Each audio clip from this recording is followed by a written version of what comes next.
स्वर्गीय आसमानी बाप, आज के वचन पर तू आशीष बरकत दे और अपनी महिमा के लिए तैयार कर।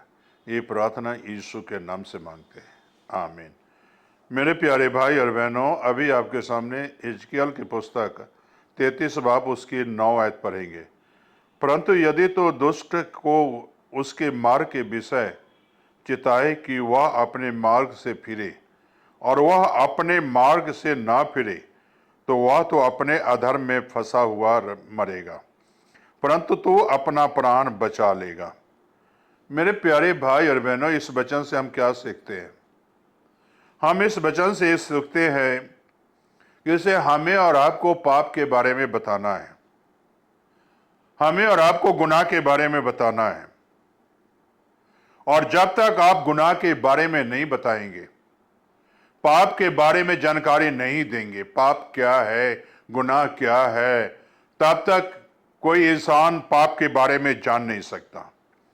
और यहां परमेश्वर के बाणी में साफ लिखा है हिजकिय्याह के पुस्तक में, किसी उसके दुष्ट को उसके मार्ग के विषय में चिता, यानी हर एक पापी के विषय में बताता, उसे चिता कि अपने मार्ग से फिरे, अपने कुमार्ग से फिरे, अपने पाप से फिरे। और वह अपने मार्ग से ना फिरे तो वह अपने अधर्म में फंसा हुआ मरेगा। यानी अगर कोई इंसान पाप को नहीं छोड़ता है, गुनाह को नहीं छोड़ता है और उसे चिताया गया है, फिर भी पाप को नहीं छोड़ता है, गुनाह को नहीं छोड़ता है, तब मेरे प्यारे भाई बहनों, वो अधर्म में ही फंसा हुआ मरेगा, अधर्म में ही रहेगा और उसके ऊपर मौत का राज ही अधर्म करेगा।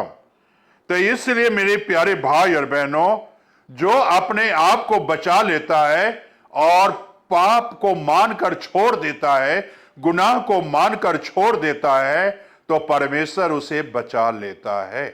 तो मेरे कहने का मकसद मेरा यही है कि से आज अगर पाप से बचना है, गुनाह से बचना है, तो अपने पाप को मानकर उसे छोड़ने की जरूरत है, अपने गुनाह को मानकर उसे छोड़ने की जरूरत है। मेरे प्यारे भाई और बहनों, मैं वचन से ही बता देना चाहता हूं से जब तक आप पाप को नहीं छोड़ोगे, गुनाह को नहीं छोड़ोगे, तब तक आपके पास नया जीवन नहीं है, नई जिंदगी नहीं है। क्या आप जानते हैं कि इसे जक्कई के पास नया जीवन था? क्या उसके जीवन में पाप नहीं था? क्या उसके जीवन में अंधकार नहीं था? क्या वो रोशनी में चलता था? नहीं मेरे प्यारे भाई बहनों, यीशु को देखना भी चाहता था तो भी उसके जीवन अंधकार में ही था, तो भी उसके जीवन जो है गुनाह में ही था, तो भी उसके जीवन पाप में ही था। लेकिन जब वो गुलर के पेड़ पर चढ़ा, यीशु को देखना चाहा और गुलर के पेड़ पर चढ़कर देखना शुरू किया, यीशु गया, आए जक्कई आज तो नीचे उतारा, आज मैं तेरे घर जाना है, तेरे घर जाना आवश्यक है। जक्कई ने यीशु को अपने घर ले गया, बैठाया, जरूर वचन सुना होगा और वचन सुनते ही उसने जान लिया कि इसे जो है मेरे जीवन में पाप है, मैं एक दुष्ट व्यक्ति हूं, मेरे जीवन में दुष्टता है।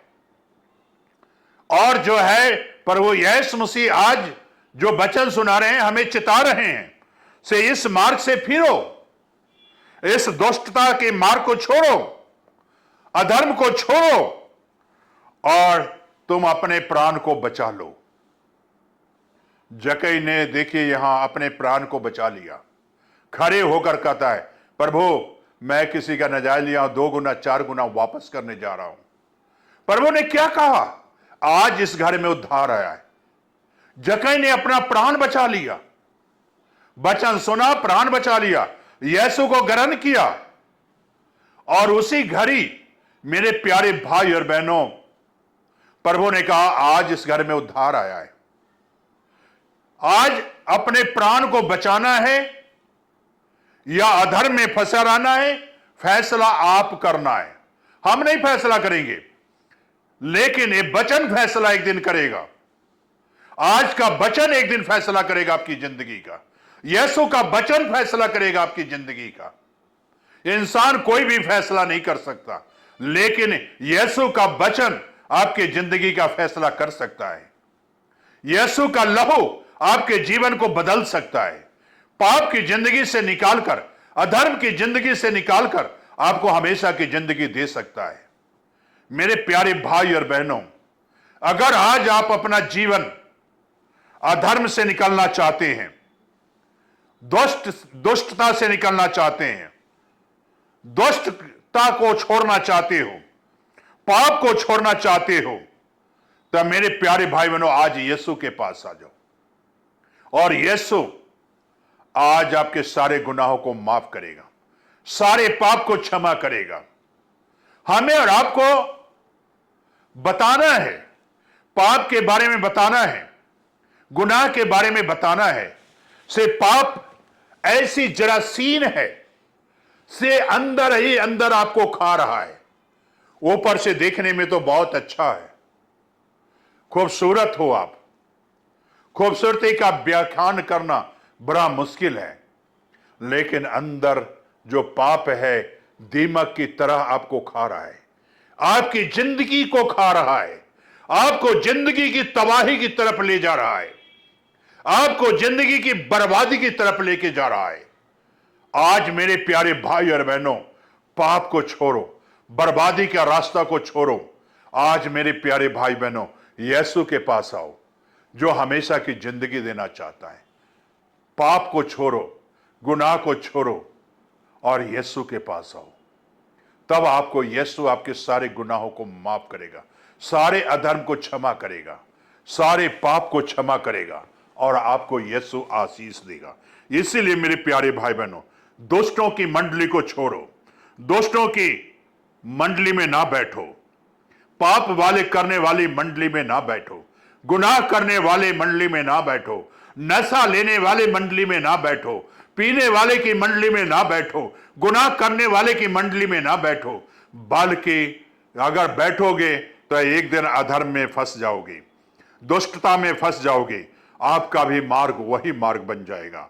क्या आप बुरे मार्ग से बचना चाहते हो तो आज यीशु के मार्ग को अपना लो। प्रभु के चेले भी ऐसा ही करते थे, यीशु के मार्ग में चले, यीशु के बताए हुए रास्ते में चले, उनके पास जीवन था। आज वो रास्ता आप चुनो जो यीशु के चेलों ने चुना, आप भी चुनो, आपको भी हमेशा की जिंदगी मिलेगा। क्या आप जीवन लेना चाहते हो तो प्रार्थना करो। स्वर्गीय आसमानी बाप, आज के वचन पर तू आशीष बरकत दी। जो बच्चे खुदाबंद आज पाप को छोड़कर, गुनाह को छोड़कर, दुष्टता को छोड़कर तेरे पास आ रहे हैं, खुदाबंद यीशु अपना हाथ बढ़ा और उन्हें छू और उन्हें आशीषित कर, अपनी महिमा के लिए तैयार कर, यीशु के नाम से ही, आमीन।